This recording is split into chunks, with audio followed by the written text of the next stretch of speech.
Hello, ladies and gents, boys and girls, people of all ages, sexualities, and identities, and welcome back to another Doctor Who review. And today's Doctor Who review is none other than Doctor Who, The Highlanders by Gerry Davies.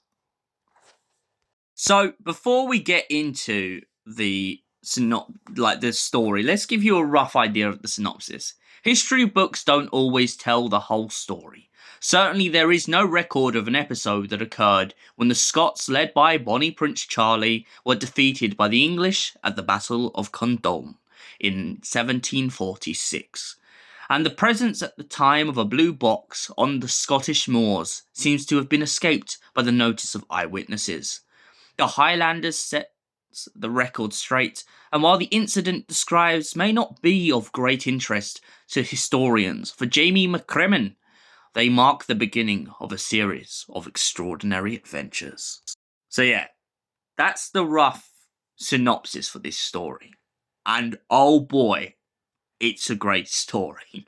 I've just finished reading it today. I've done it over 2 TikTok live streams, and I've got to say, you're in for a treat. The Doctor and his friends, Ben and Polly, arrive in the Scottish Highlands. And essentially what's happened is the Doctor walks out of the TARDIS for about 5 or 10 minutes. And within that time, cannonballs just come shooting across the moors at him. They start going all over the place. And the Doctor pretty much goes, Ben, Polly, we've got to get out of here. This is too dangerous. What are we doing here? However, the Duchess sorry, I'm getting too used to Ben calling her the Duchess. Polly and Ben pretty much go, no, Doctor, this is too interesting. Let's go and find out what's going on. Meanwhile, elsewhere, Jamie McCrimmon, one of my favourite classic Doctor Who companions, is running on the Scottish Highlands away from the battle. It turns out that him and his 2 accomplices are being attacked, and essentially he gets in a fight with the Redcoats. One of them dies, and one of his pals manages to get back to a cottage with him. After they're in the cottage, it turns out that the old man has been wounded in the fight, and Kirsty, his daughter, is trying to look after her father Colin as best as she can. Jamie and Alexander both catch the Doctor, Ben and Polly all snooping around the cottage, meanwhile after knowing that the Redcoats are getting closer. The Doctor, Ben and Polly are being suspected of being spies by Jamie and Alexander for the fact that it's suspicious that they're even up there in the first place. Once the Doctor and his associates point out that they speak English, Jamie immediately assumes them to be trying to rat them into the Redcoats. Alexander has a fight with Ben, and essentially this all ensues a lot of problems whilst they're trying to heal the wounds of Colin. Kirsty tries to reassure everyone that the Doctor is going to help Colin, and that at this point they need a doctor. There's no point in wasting time. However, Alexander is a very impatient young man, and he runs out of the door into the Redcoats' fire, and even though they begin to pretty much shoot him down, he does everything in his effort to try and swing his axe at them. Jamie, meanwhile, has a little bit of a breakdown, feeling heartbroken at the fact of what's just happened. He's just lost a dear friend and someone that he has known for a very long time. The Doctor, Ben and Jamie are then captured by the Redcoats and are taken to be hanged. Meanwhile, Polly and Kirsty are left to the mercy of trying to help Colin to the best of their ability. However, eventually, Colin gets taken, and Polly and Kirsty, whilst going off to try and get water to heal his wounds, find all of the men ready to be hanged. Polly and Kirsty then flee in hopes of maybe surviving a little bit longer. After fleeing the battle, Polly ends up getting trapped in a cave after having an argument with Kirsty because she thinks that she cries too much. Kirsty then goes to try and help Polly out of the pit, but after the 2 both tumble into the pit, they manage to capture a Redcoat.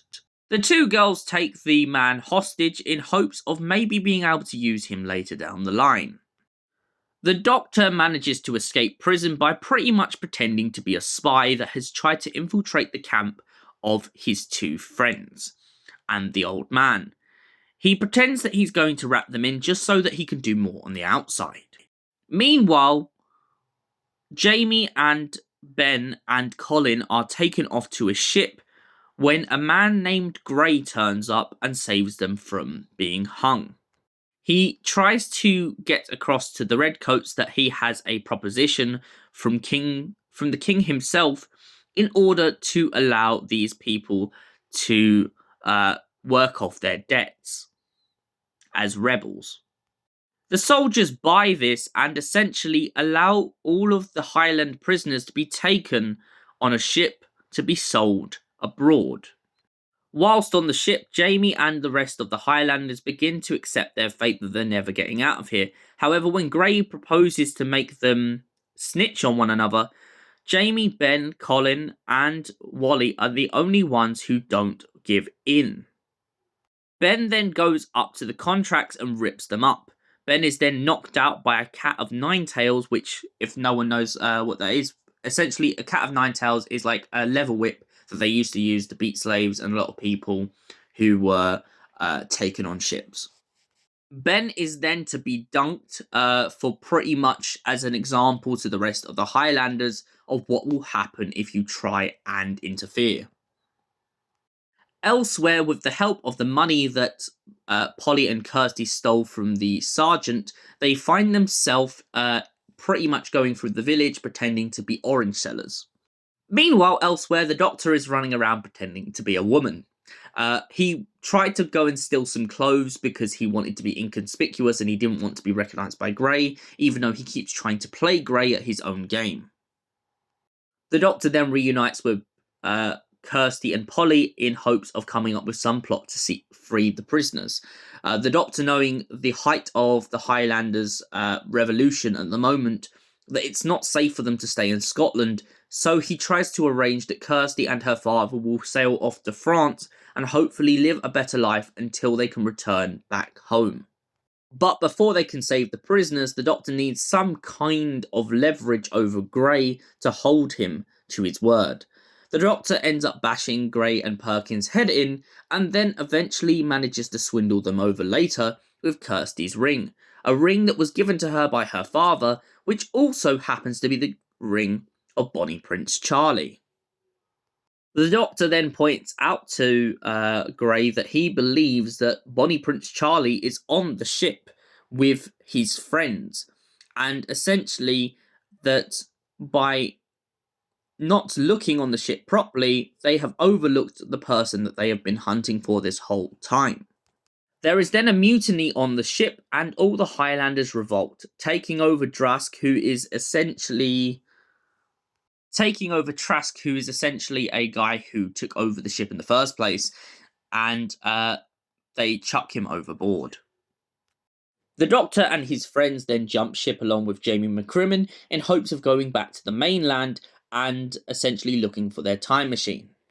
Jamie overhears them and of course is ready to help them get through the Highlands, as the Doctor and his friends have no clue how to get back up to the cottage. Originally, they tried to use Grey, who was their prisoner, to essentially get them back to their ship. However, Grey escapes whilst they're at the docks, and the Doctor and his friends have to use the soldier from earlier that Polly had pretty much blackmailed in the story. Now, Polly blackmails this soldier many times in this book, from essentially using his uniform and threatening to use his disc to say that he got beaten up by two girls. She also blackmails him into not ratting them out when they're in the bar. And finally, she blackmails him in the end of this, in other words, to try and head their escape. But luckily, the soldier doesn't take it to heart, because he saves the Doctor and his friends from Grey in the end of this story.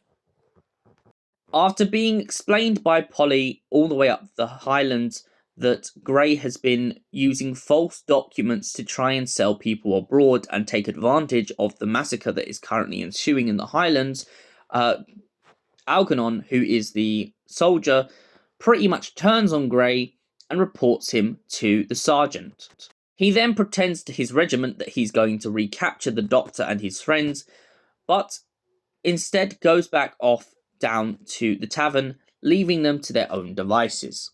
Jamie is very strong-hearted in this, and after being asked how long he thinks he could survive in the Highlands, Jamie is insistent that he will be able to last as long as possible.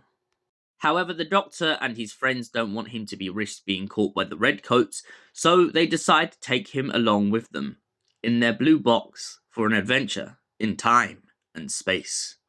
So, the Highlanders. What did I think of this story as a whole? It's fun, it's quick, it's fast, it's rapid, it's engaging, and most importantly, for a historical, I feel like it is so brilliant. The constant arguments between Jamie, the Highlanders, and the Doctor is such a great introduction. It's so different, it's so new. Most importantly, it's why I really, really wish that this was animated for film. I also just love the irony in the beginning of this story with Ben and Polly just wanting to walk into a battlefield. Like, the Doctor is so insistent on leaving, but eventually just gives in. There's also a very funny scene I love in this. The Doctor, Polly, and Kirsty are in a barn, and the Doctor does exactly what he does most of the time, and he just takes a nap. The guy just takes a nap. Like, they have urgency for time, and the Doctor's more worried about taking a nap. Polly constantly tries to shake him awake, and he's just like, no, I'm sleeping. I also like the idea of people taking advantage of this war, as they have in many wars. That's what I feel like makes this story the strongest. The idea that you have Gray and Perkins. Perkins is like his secretary, and they're both essentially taking advantage of this war and just trying to sell people because they're greedy. I also like that no matter the fact that Polly has blackmailed this soldier for so long in this story, they actually turns around and helps them. I feel like that's a very, very strong twist, and it's so brilliant, and for that reason, I give the Highlanders a solid 10 out of 10. Thank you for watching, and we'll see you in the next Doctor Who review. Until then, goodbye, stay beautiful, and have an incredible night.